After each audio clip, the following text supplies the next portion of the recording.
for today's video, tayo ay maglilinis. Dahil nga pala, makwento ko lang, no? Nagkaroon nga pala tayo ng bagyo nitong nakaraan lang, yung bagyong Ompong. So dito sa lugar namin, sa Laguna, actually, lagi naman talaga kaming binabaha, especially dito sa barangay namin. So naalala ko lang, makwento ko lang, yung mga bata pa kami, halos parang lagpas tao na yung baha. So nakakatakot ng yung time na parang mga bata pa kami, maliliit, yan binubuhat. So sinasampa pa kami sa mga truck nun para lang evacuate. So ngayon, dahil nga meron akong sariling pamilya at meron na kaming sariling bahay, so ginol ko talaga na magkaroon kami ng second floor para hindi na kami lagi na nag-evacuate. Kasi mahirap din naman talaga pag nasa evacuation center. Aminin nyo, di ba? Ang hirap-hirap, di mo alam kung paano kahihiga, mainit, hindi ka makapagreklamo, hindi ka makatulog na sarili mong tulog dahil marami kayo doon sa evacuation center. So yun nga, thank you talaga sa Lord kasi kahit pa paano kami naman po ay nabiyayaan ng isang maliit na bahay. Actually, family owned siya. So kami na po ng aking family yung nandito. So I have 3 children na tingin ko ng kasyang-kasya naman, no? So yun yung panganay ko, si Zoe at sa Cypress. At itong bunso ko si Amaris, actually may sakit siya ngayon. Kakawa, pero tari pa rin, wag ka.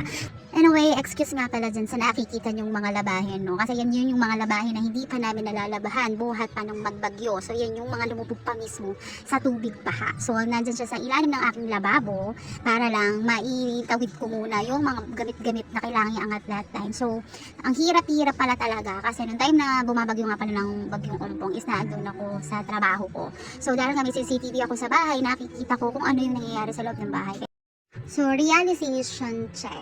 Kasi ako, dahil sa working mom na ako ngayon, ang hirap para sa akin na ipagkatiwala lalo yung mga anak ko na nandun lang sila sa bahay kapag may mga bagyo. Unang-una, sila lagi nagpapanik. Kaya minsan pag nandun ako sa office, tawag sila ng tawag na Mi, bumabahan na Mi, nag-a-update sila na Mi, umaakyat na po yung tubig sa CR, ganyan. So parang sa akin, parang mas ninenervyos pa ako pagka ganun. Kaya minsan parang di mo alam kung ano bang gusto mo, mag-stay ka na lang ba sa bahay or magtatrabaho. Kaso nga hindi pa pwede, kaya kailangan mo na magtrabaho si ate mo.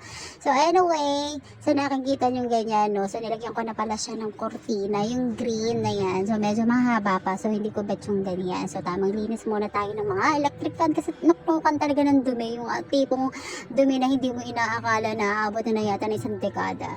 So dyan, dahil nga kailangan ko ng tulong din. So nakikita niyo sa video yung mga anak ko biglang sumusulpot, so tumutulong din sila. So usually yung ginagawa nila dyan, pag may pinapatapon ako or nagpapaigib lang ako ng konting tubig.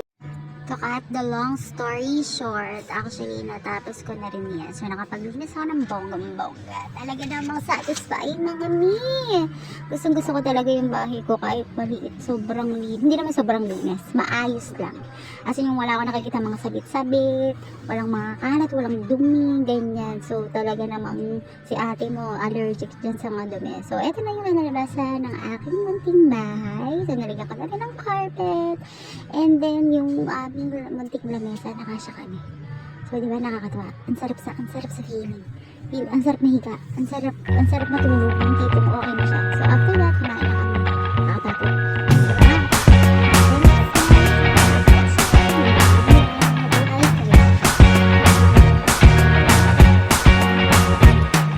I can't forget the day we met. Your eyes so blue, me pressing through.